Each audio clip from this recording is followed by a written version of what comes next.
क्या करें जब रक्षक ही बन जाए भक्षक। मानवी बेटा, कैसी है तू? बहुत दिन से तेरा हालचाल नहीं मिला है, इसलिए फ़ोन लगाया है। उधर से सुजाता अपनी बेटी मानवी से पूछ रही है। इधर मानवी अपनी माँ के स्वर को सुन रुआंसी हो गई और सिसकते हुए कहती है, माँ मेरा जी नहीं लग रहा यहाँ। सब लोग अपनी अपनी दुनिया में मग्न हैं।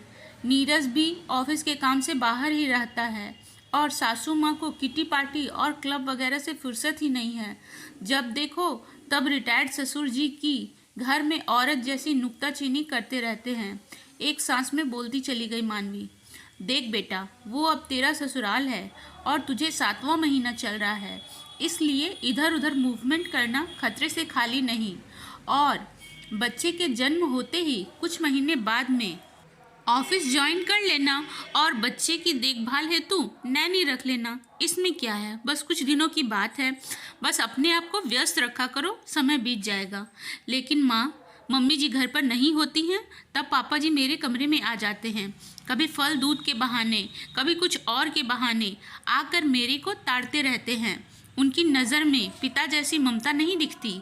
लगता है कि एक पुरुष का गलत नज़र हो। क्या करूँ माँ? बेटी की इस बात को सुनकर सुजाता जी चिंतित हो जाती हैं कि कहीं मेरी बेटी को गलतफहमी तो नहीं हो रही। समधी जी 65 वर्ष के हैं और ऐसी ओछी हरकत करेंगे। कुछ तो करना पड़ेगा, वरना गर्भवती बेटी के गर्भ पर असर पड़ेगा। ठीक है बेटा, शाम तक आती हूँ, कुछ ना कुछ उपाय निकाल लेंगे, कहकर फ़ोन रख दिया। अचानक समधन जी को देखकर मानवी के ससुर और सास भौचक रह गए। सब ठीक है ना? हाँ हाँ, सब ठीक है। वो मानवी को डिलीवरी कराने हेतु उसे अपने घर लेने आई हूँ। उसकी माँ होने के नाते उस समय उसकी देखभाल में कोई कोताही ना हो, इसलिए ले जाती हूँ। आप दोनों को कोई ऐतराज़ तो नहीं है ना? दामाद जी भी बाहर टूर पर रहते हैं, इसलिए। हमें कोई ऐतराज़ नहीं है समधन जी, मानवी की सास बोली। लेकिन आप नीरज से ज़रूर बात कर लीजिएगा, उनकी रजामंदी भी ज़रूरी है। जी ज़रूर। फ़ोन पर नीरज ने सहमति दे दी है। मानवी अपने मायके आ गई और 2 महीने के बाद स्वस्थ बेटे को जन्म दिया है। कुछ महीनों के बाद नीरज के आने पर मानवी अपने ससुराल जाने को कतई तैयार नहीं है। वो चाहती है कि वो सास ससुर से अलग रहे। कारण थे नीरज के पापा, लेकिन वो बता नहीं पा रही थी अपनी वेदना। कैसे उसके पापा बहू के शरीर को गंदी नज़र से देखते थे।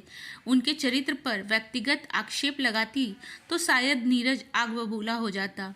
तभी नीरज बोला, मैंने एक घर खरीदा है। अगले महीने हम सब बेटे के साथ वहीं शिफ्ट हो जाएंगे। अब तुम्हें वहाँ जाने की ज़रूरत नहीं है। मुझको सासू माँ ने सब बता दिया है। मैं हूँ ना, मत घबराओ।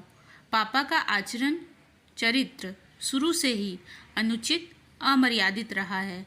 माँ भी उनसे कम ही बात करती है, इसलिए खुद को बाहरी संसार में मसरूफ़ रखती है। और पापा के चलते कोई काम वाले भी हमारे यहाँ नहीं टिकती है, सब भाग जाती है। नीरज के अप्रत्याशित फैसले को सुन मानवी उसके गले लग गई।